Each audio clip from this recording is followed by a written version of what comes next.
All right. Golf Clash announced the new tournament. It's going to be the Redwood Cup, and it's going to start on July 6th. So it'll start next Monday. And they're all brand new. It appears that they're all brand new holes at the Sequoia Creek. And just looking at, can't get too much from these small little pictures, but Sequoia Creek courses will be available for tour play in tours 6, 9, and 11 starting Thursday the 2nd.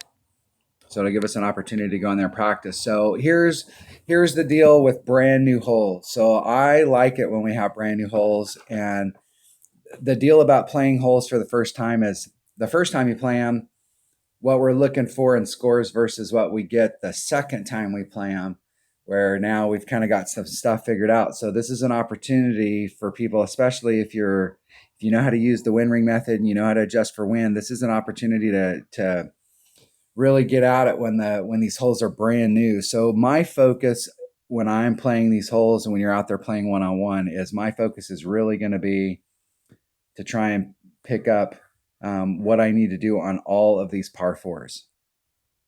Now the par threes, I'm going to, sometimes when we're playing on some of these par threes, are those the par fours? Those are the par fours.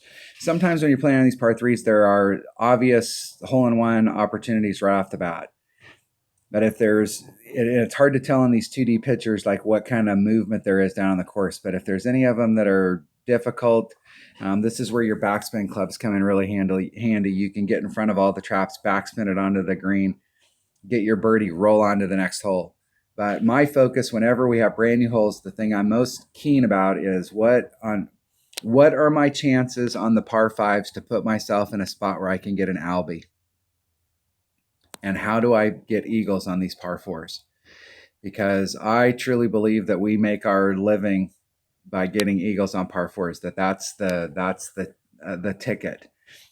So I want to look at the par threes to make sure, and we want to try and force shootout. So when you're out there practicing on Thursday, it's almost more important to, if you get ahead of an opponent, it's almost, you almost want to miss a putt or do what you need to do in order to force the shootout, because it's super important that we get practice on these par threes so that we can see what we're dealing with. Because like I said, some of them are going to be hole-in-oneable holes where we can just literally go for it. And some of them, there's going to be some finesse that we may not get figured out in the 6 or 7 days that we have before this tournament's over. So like seeing what we can do on the par threes, and in a worst case scenario, just going up there and getting your birdie and moving on. But the par fours are where you really want to focus when you're playing new holes. Figure out what you need to do on the par fives to put yourself in the opportunity to make an Albie. Figure out what you need to do on the par threes to make sure that you get nothing worse than a birdie. But where we really want to put our focus on new holes is how to get these eagles on these par fours. And it'll be curious to see distances. It looks like, it's hard to tell from these images on what the distances are. So we do have a new tournament coming up. Starts on Thursday. We should be able to get some new holes on Thursday. So everybody, it's going to be in Tour 6. What's that, 20K per match? So Tour 6 is going to have a bunch of people in it. And hopefully everybody will have a good week. And what I'll do is when they put out, if they do a flyover, if they do some more stuff where I got some better pictures, we'll kind of go through the holes. And then starting on Thursday, I'll start playing some one-on-one and start filming some holes and start posting them as I get them so that I can develop a playlist. So the playlist this week will be a little bit late just because they're brand new holes. All right, there you have it. Brand new tournament. Get ready. Thanks for watching.